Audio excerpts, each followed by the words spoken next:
First of all, I think J.R. Payne is a really good coach. They've been so consistently good.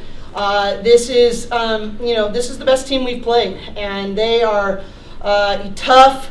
They're purposeful. They're versatile. They keep coming at you. So just a lot of credit to them. Credit to the crowd, the city of Boulder, who comes out, and I've been watching the energy grow for the sake of their team. And this means a lot to us because we know we beat a really, really good team. So lots of credit to them. This was about mental toughness and being willing to win ugly, period. And I just thought our team, it starts with this one right here, is the mental toughness that Charisma Osborne shows night in and night out. The way she steps up and makes big shots in big moments. When we were having a tough time in that first quarter, beginning to second, she was the only one. We had to just keep going to her, and the way that she does it on both ends of the floor. I just think she is the best guard defender in the country, and I'm glad she's on our team. But really proud, obviously, Lauren. What I'm most proud about with Lauren is that it didn't start out well. And she had to choose to trust her work and to know who she is and know what we needed from her, even when it didn't go her way. And we knew that the calls were going to be hard to come by for her in this building, and she had to find a way anyways, and she did that. And huge piece for us, and so really proud of our team. But credit to Colorado, they're really good.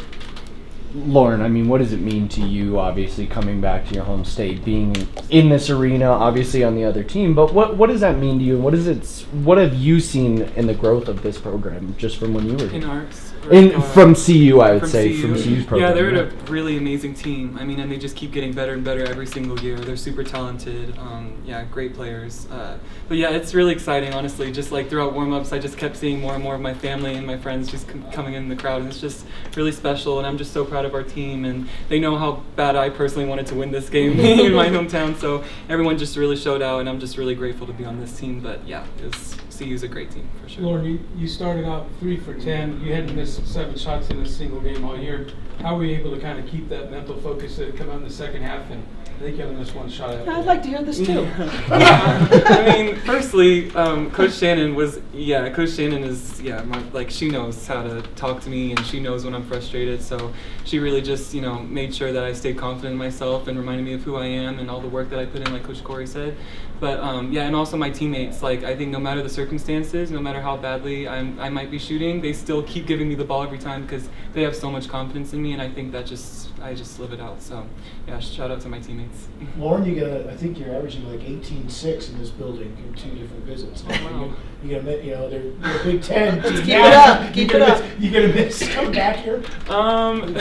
Yeah, I'm gonna miss coming back here for sure. Yeah, but like I said, great win today, and super excited to see all my family and friends. I'm gonna try to get her back to the Denver or Boulder area one more time before she graduates. So I'm hoping for her senior year that we get to come back here again. Good deal. I'm planting that seed now.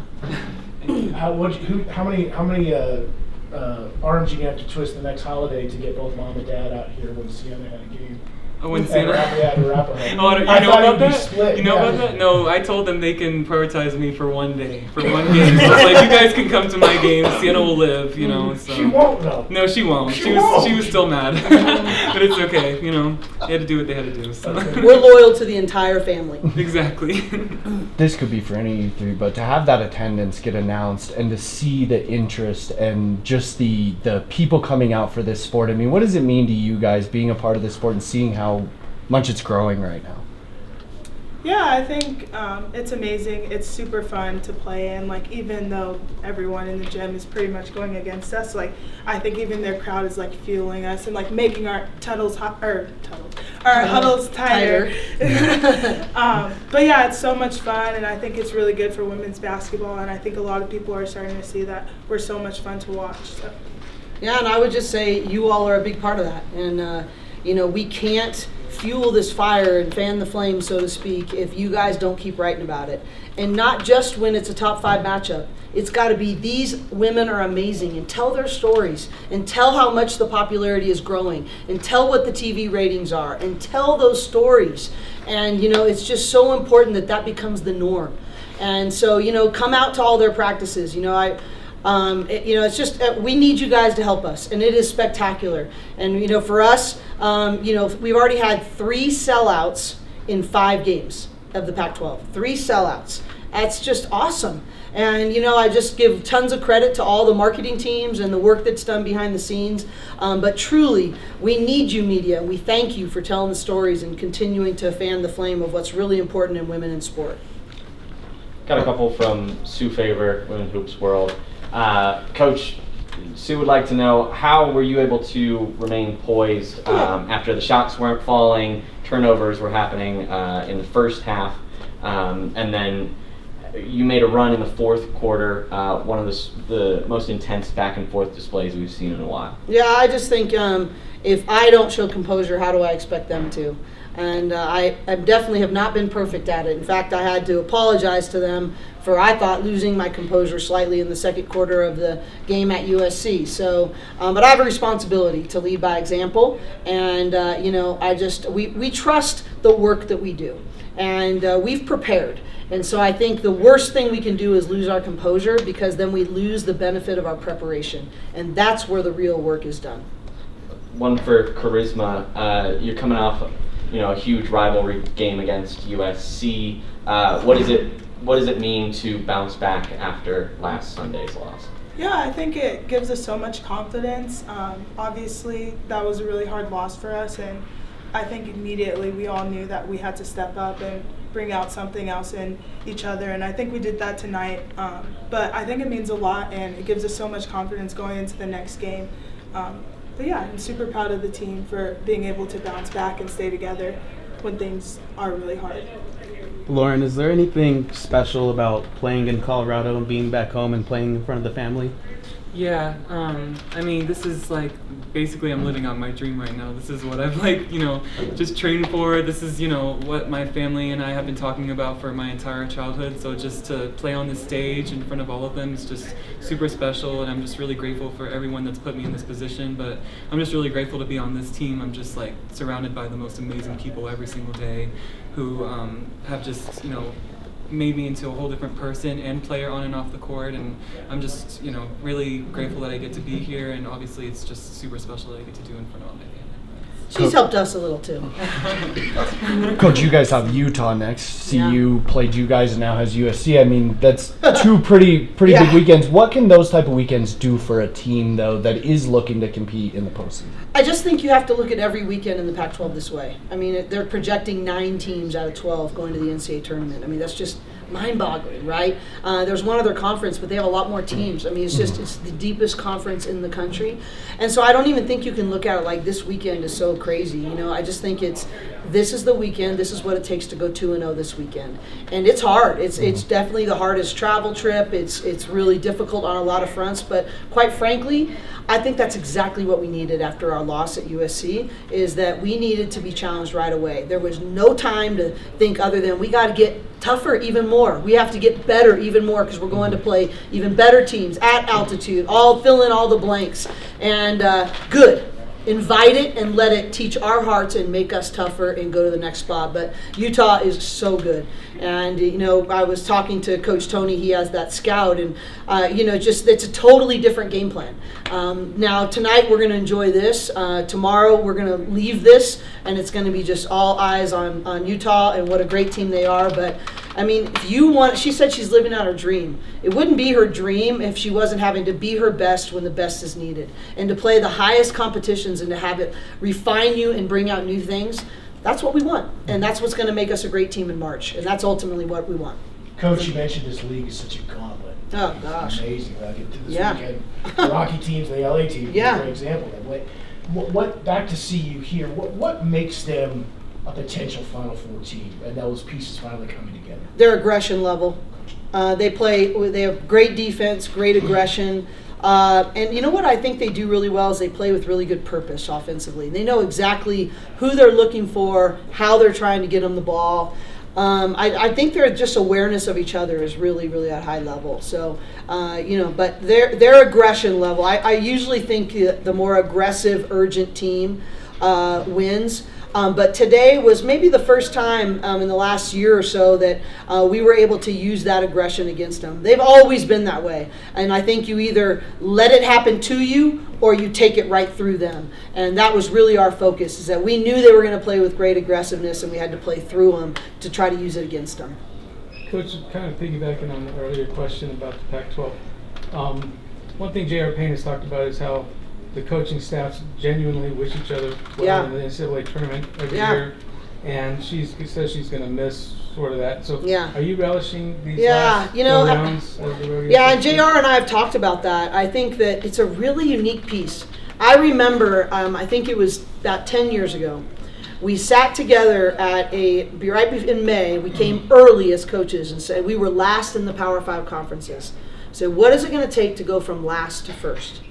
And we made a commitment that we were going to do two really important things. We had some strategic scheduling, but we were not going to badmouth each other in recruiting, and we were going to look for opportunities to build each other up. You know that never happens. But I think it is the absolute key. We knew that the East Coast bias of having just half of them are asleep when we play, that we had to pound our chest for the sake of each other. If we didn't have a good game, and it's my responsibility to say, what a credit to them. She's a really great player. She's a really good coach.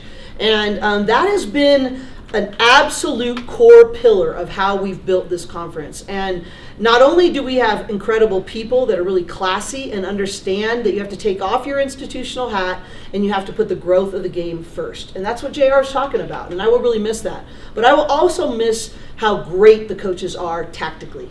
It forces us to game plan better. It forces us to go to another level. We have to play so many different styles of play, and that's why we're performing so well in the NCAA tournament. From Lauren Wang, Daily Bruin, UCLA has played in front of sellout crowds 3 out of the last 5 games. This is for anybody. What was the atmosphere like in the CU Events Center with the historic crowd tonight? Okay, now she wants to call. Now she conveniently calls. Okay. It was really cool. I mean, obviously, like we're used to, I feel like our team is like, we don't really let it bother us at this point because we played in front of so many, I feel like, sold out crowds, but it was really cool. It was just a really great experience, but I don't think we let it get to us at all.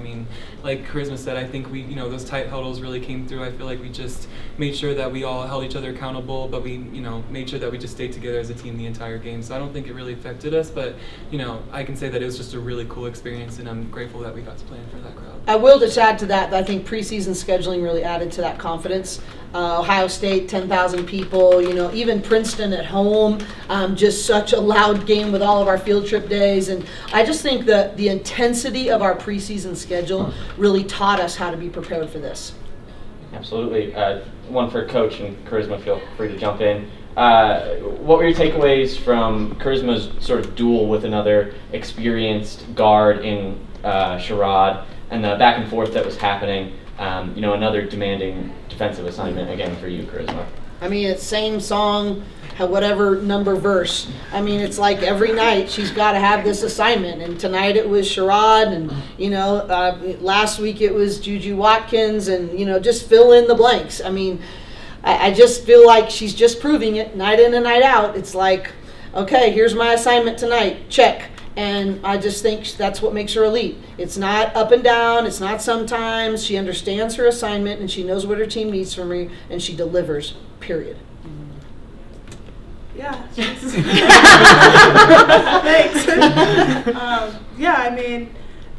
Shout out just to my coaches for trusting me to guard the best players, and I think it just makes me a better basketball player, and it challenges me on the court, and I know that I'm growing every single day when I have to guard different players, whether that's someone like Sherrod who's like super fast or someone bigger and super physical. But it's pretty fun playing against different players and being able to change my defense and try to stop them. Last one from me. Lauren, they were throwing a lot at you, limited in the first half, but you finished with another double-double. How were you able to adjust to Colorado, switching double teams, overall efforts inside against you? Yeah, I don't know. I feel like we just came out with a different type of aggression. I mean, personally, I feel like I did that second half. I knew that obviously I was not going to get any foul calls because my coaches had to tell me over and over again, but I'm not getting any foul calls. So I kind of just had to play through it. I mean, and it's not like I had to obviously play Vonleh like one-on-one. If I can, get some rebounds, that's another way that I can contribute to the team. But yeah, just trying to find like any little gap that I can help my team with. But obviously, like, I can't get mad at myself for not playing well the first half. I just have to move on and keep playing. So. Anything else? All right. Thanks, everybody. Thank you. Thank you.